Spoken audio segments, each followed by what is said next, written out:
할 때 제품의 그런 선명도를 갖다 많이 강조하고자 하는 제품들이 있습니다. 그런 거는 조리개 수치를 많이 조여서 전체적으로 펜포커스가 되도록 맞추는 거고요. 반대적으로 제품을 강조하고 뒷배경을 날리고자 했을 때는 조리개 수치를 좀 낮춰서 많이 낮춰야 되죠. 그럼 그만큼 빛의 강량도 줄어들게 되겠죠. 하지만 이 스트로브는 기준점이 아까 말한 지속광보다는 빛의 밝기가 3, 4배 밝기 때문에 최저 강량으로 한다 하더라도 그 아웃포커스 형식의 그런 효과가 크게 나타나지는 않아요. 하지만 그런 효과를 할 때 나타날 때 많이 쓴다고 보시면 돼요. 또 한편 아까 이제 제품 사진 촬영할 때, 액세서리 촬영할 때는 오히려 조리개 값을 좀 많이 극한으로까지 줄여서 촬영하는 경우가 많고요. 인물 쪽 제품을 의류를 촬영하시는 데 있어서 피팅 모델을 같이 겸비해서 촬영하실 경우에는 너무 줄여서 촬영하는 거는 좀 더 고려해 봐야 될 부분. 왜 그럴까요? 자, 빛이 너무 쪼여서 촬영한다면 그만큼 사물의 선명도를 좀 더 많이 표현하는 부분이기 때문에 인물의 얼굴이라든지 그런 쪽으로 시선이 갈 수가 있습니다. 자, 얼굴의 그런 피부톤이라든지 다 표현이 되는 게 요즘 HDTV라고 표현하잖아요. 너무 선명하다는 거죠. 그러니까 전체적인 그 룰의 그 사진 촬영할 때는, 인물 촬영할 때는 13 정도에서 11 정도 사이에 놓고 촬영하는 게 제일 좋고요. 근데 거기서 이제 제품을 또 위주로 촬영하실 경우, 그러니까 클로즈업에서 촬영하실 경우는 또 디테일 같은 부분을 살려야 되기 때문에 조리개는 또 업이 돼야 되죠.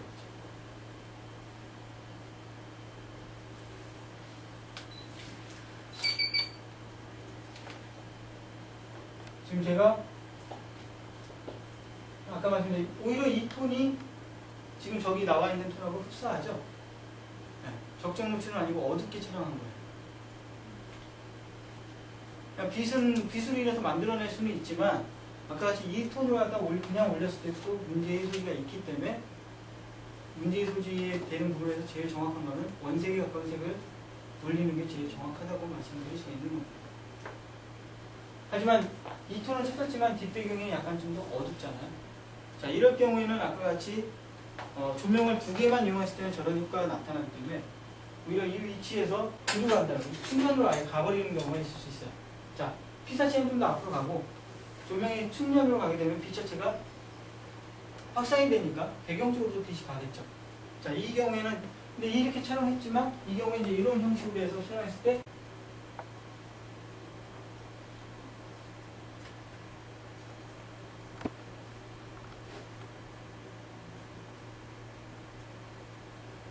자, 어때요?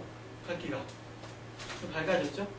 밝아졌긴 했지만 더 밝고자 하게 되면 광량을 좀 더 올려서 배경 쪽에 화이트 톤을 더 쳐주는 경우. 그리고 지금 측면으로 가면서 이제 뒷배경이 밝다 보니까 자, 여기서 보시면 이런 질감 부분이 여기는 그냥 굴곡지게끔 나왔지만 이쪽 빛이 더 가물해서 이 부분이 좀 더 사는 부분. 그러니까 조명의 위치는 보통 촬영하시는 분이 제일 기본적으로 사용하는 그 범위가 빛 자체에 있으면 그냥 좌우에서 그냥 많이 사용을 하세요. 그거는 제일 기본적인 범위긴 하지만 원활한 그런 명암이라든지 내가 연출하고자 하는 제품의 사진은 아니라는 거죠. 그냥 기본 스탠다드 형식의 사진을 촬영하고자 할 때는 그런 범위를 많이 사용하시되 약간 조명의 위치를 바꿔줌으로 해서 내가 효과적인 부분을 어디에다 두시냐, 이게 중요하다고 보시면 됩니다.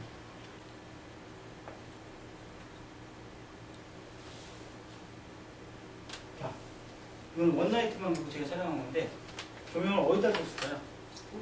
네, 위에다 줬어요. 어떤 느낌이 드나요? 멋있기만 하네. 자, 남성으로 비교하자면 약간 아까 동일한 제품, 이 사람이에요. 이 마네킹입니다.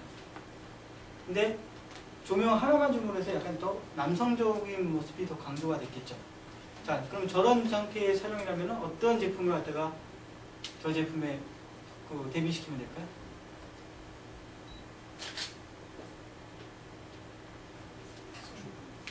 스포츠라든지 언더웨어 쪽이 일단 옷이 없다고 가정했을 때 상의를 탈의했을 때의 느낌으로 간다면 오히려 그런 부분이 있겠죠. 하지만 밑부분이 너무 어둡잖아요. 자, 저럴 때는 자, 제가 주 조명을 하다가 상단부 그냥 탑 조명을 써준 거고요. 그러면 이제 보조 조명 같은 경우 조명이 2개 있을 때 밑에서 살짝만 빛을 동일하게 간다면은 저는 명암 처리가 또 없어지니까 밋밋한 사진이 나오겠죠. 하지만 빛을 살짝만 주실 경우에는 살짝 식스팩이라든지 그런 부분만 살짝 효과를 주면 오히려 좀 더 극대화된 사진이 더 연출이 된다. 물론 근데 조명은 난 하나밖에 없기 때문에 그러면 하나 갖고 어떻게 이용해야 됩니까? 라고 묻는 분이 있어요. 어떤 부분을 그럼 이용해야 될까요? 네, 반사판을 이용하면 됩니다. 반사판을 이용하면 아무래도 가려진 어두운 부분에 빛이 이제 전달돼서 반사가 되니까 좀 더 밝게 떨어지겠죠. 그러니까 우리가 사용할 수 있는 거는 조명뿐만이 아니라 아까 제일 많이 활용되는 액세서리가 반사판이라고 표현했잖아요. 반사판은 시중에서 판매되는 반사판도 있지만 문방구 같은 데서 쉽게 구할 수가 있어요. 자, 우드락이라든지 우드락도 반사판 대응이 됩니다. 그런 것처럼 기본적인 방식의 액세서리를 활용해서 얼마든지 효과를 낼 수가 있다는 거죠. 그러니까 조명 같은 경우 위치도 제가 지금 저 조명, 저 컷을 촬영하기 위해서는 탑 조명 하나 뒀을 뿐인데도 저런 효과가 난다는 거죠. 그러니까 그만큼 이 조명의 위치가 어디로 가냐에 따라서 효과 자체는 상당히 크게 차이가 납니다. 그러니까 기본적으로 약간 촬영을 하실 때는 위치를 좀 다양하게 바꿔서 촬영을 해보시면 좋을 거예요. 예전 같은 경우는 필름 카메라 이용할 때는 컷수 제한이 있고 또 현상을 해야 되고 뭐 여러 가지 비용적인 부분이 많이 들었잖아요. 하지만 지금 디지털 카메라의 장점이 뭔가요? 얼마든지 찍을 수 있다는 거죠. 찍고 내가 원하는 사진을 뽑으면 되는 거잖아요. 많이 찍으면 되는 거예요.